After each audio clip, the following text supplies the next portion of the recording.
Hello, you're welcome to my platform. I am Dr. Sandra and I am a surgeon. I hope you become aware and sensitized about the different surgical conditions. Today's video is about hidradenitis suppurativa.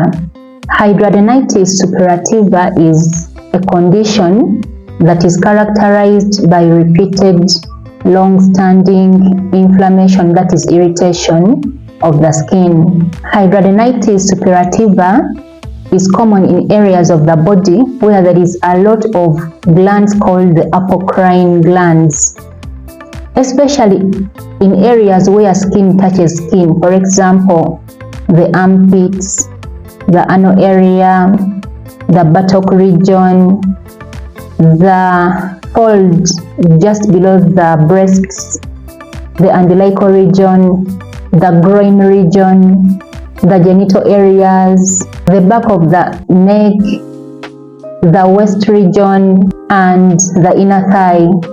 Apocrine glands, by the way, are glands in your skin that are responsible for producing sweat.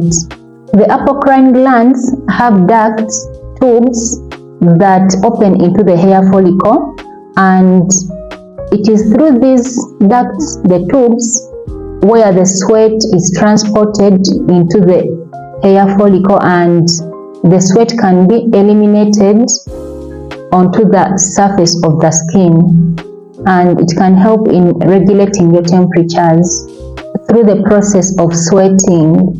The hair follicles, by the way, are just sacs that surround the roots of your hair. It is into the hair follicles, the sacs that surround the roots of the hair, that the tubes or the ducts of the apocrine glands drop or drain the sweat such that the sweat can be eliminated onto the surface of the skin to play a part in regulating the temperatures through the process of sweating. Hidradenitis suppurativa is a result of the blockage of the hair follicles or the blockage of the ducts or the tubes that drain the sweat from the apocrine glands. Blockage of the hair follicles or the ducts, the tubes that drain sweat from the apocrine glands results into formation of painful swellings below the skin, and these painful swellings are called nodules. Once the hair follicles or the ducts, the tubes that drain sweat from the apocrine glands are blocked, this can predispose them to infection by bacteria. For example, Staphylococcus aureus, Propionibacterium acnes. These are just names that we give to these bacteria that infect the ducts of the apocrine glands as well as the hair follicles in hidradenitis suppurativa. The presence of the bacteria results into the recruitment of the cells of the immune system, for example, the macrophages. The macrophages have some structures within them called lysosomes, and these produce enzymes. The enzymes produced by the lysosomes of the macrophages tend to convert the tissues below the skin into liquid form, and this can result into the formation of pockets of pus called abscesses.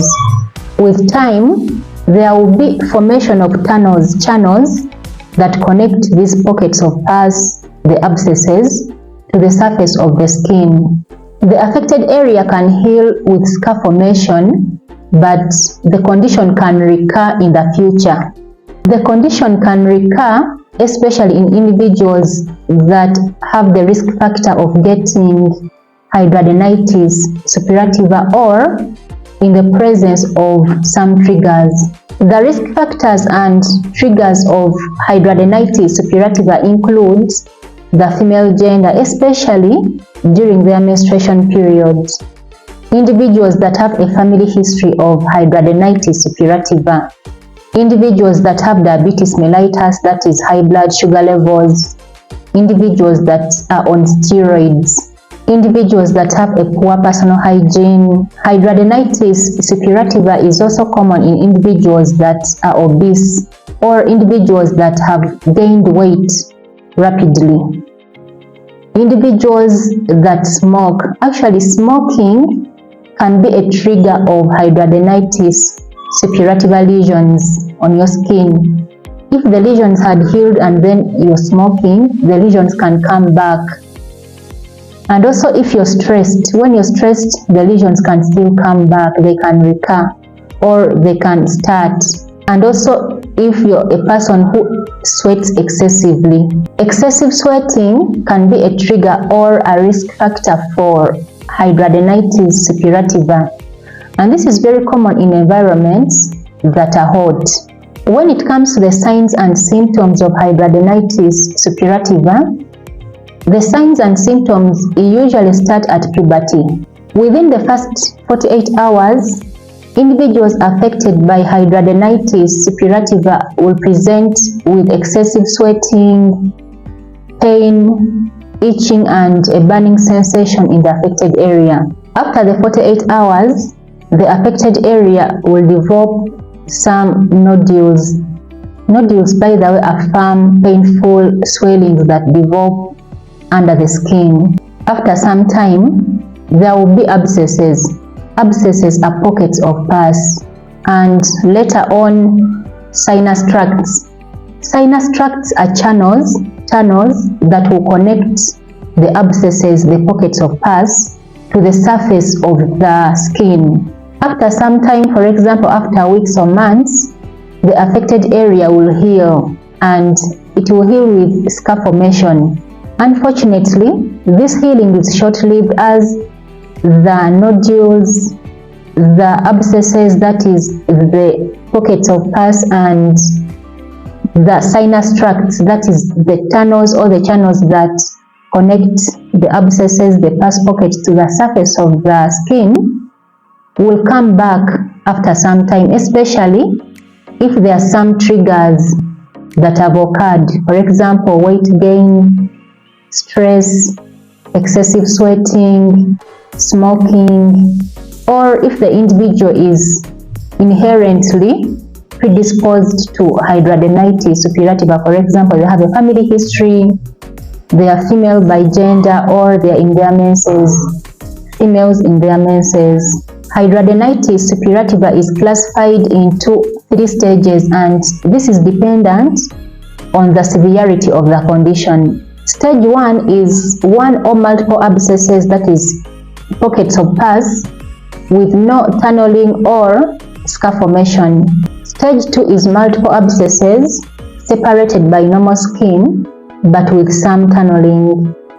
Stage 3 is multiple abscesses that are across a large area of the body with extensive scar formation and tunneling, and there is usually no normal skin separating the abscesses. The diagnosis of hidradenitis suppurativa is clinical, and it is done in individuals that have the nodules, the abscesses, and sinus tracts, the tunnels, and this should be in areas where skin touches skin. And these lesions are usually long-standing, that is, they come, heal, and then recur. So that is how we make the diagnosis of hidradenitis suppurativa clinically. However, we can carry out some tests as this can help us in the management of these patients. For example, we can do a discharge study where we take off a sample of the pus or the discharge from the sinus tracts, those tunnels that connect the abscesses, the pus pockets, to the skin, and we can carry out some tests from that discharge. We can do culture sensitivity, Zn, gram staining, PCR, ELISA, and this can help us ascertain the germ that is causing the hidradenitis suppurativa, and this can help us tailor our treatment to that germ. We can also do histopathology, where we take off a sample of the tissue of the affected area and this can help us rule out a possibility of tuberculosis and cancer in the affected area. The treatment of hidradenitis suppurativa depends on the stage of the condition. However, lifestyle modification is important in all stages. For example, cessation of smoking, weight loss, controlling of blood sugar levels, as well as good personal hygiene practices, for example, showering daily. In stage 1, in addition to the lifestyle modification that I've talked about, we can employ topical antibiotics, for example, clindamycin, tetracycline. We can also employ zinc gluconate, as well as laser therapy. Laser therapy can help us remove the affected hair follicle, or if the nodules are starting to form, they can be removed. We can also employ other antibiotics, for example, the penicillins and the cephalosporins. In stage 2, we can as well employ the lifestyle modification that I talked about earlier, but we can also employ antibiotics, for example, the topical antibiotics like clindamycin, tetracycline. We can also employ the penicillins and the cephalosporins. We can also employ some drugs called the immunomodulators, biological therapy, for example, adalimumab. The immunomodulators, for example, adalimumab, help to quiet down the immune system. We can also employ a surgery called radical excision, where we cut with the affected area and the defect can be filled with a skin graft or a skin flap. In stage 3, we can still employ the lifestyle modification that I talked about earlier, but we can also employ the radical excision that I've talked about in stage 2, where we do a surgery to cut away the skin of the affected area and the defect can be filled with a skin graft or a skin flap. In a skin graft, we take skin from another area of the body and we can fill the defect with that skin, but in a skin flap, we use the tissues around the defect or the gap that was left to cover the defect. We can also use the immunomodulators that I talked about in stage 2, for example, adalimumab, as this can help to quiet down the immune system in the affected area. The complications of hidradenitis suppurativa include cellulitis, anemia, damage to the lymphatic system, fistulas, that is an abnormal connection between your skin and the urinary bladder and the intestines. There can also be scarring, sepsis, and transformation into cancer in rare cases. The prevention of hidradenitis suppurativa is aimed at reducing the episodes, the attacks of hidradenitis suppurativa, because remember, this condition recurs, the patient heals and the symptoms can come back. And also the prevention is aimed at reducing the complications that can arise from these attacks, these recurrent episodes. The prevention is usually done by putting up precautions that can prevent the triggers of these attacks.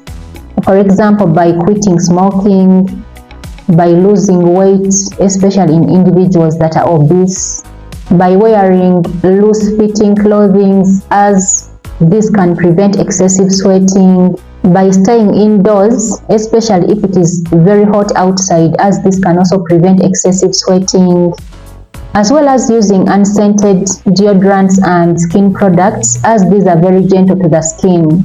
That is what I had for you. Thank you so much for watching. Please share my videos and also subscribe. See you in my next video. Bye.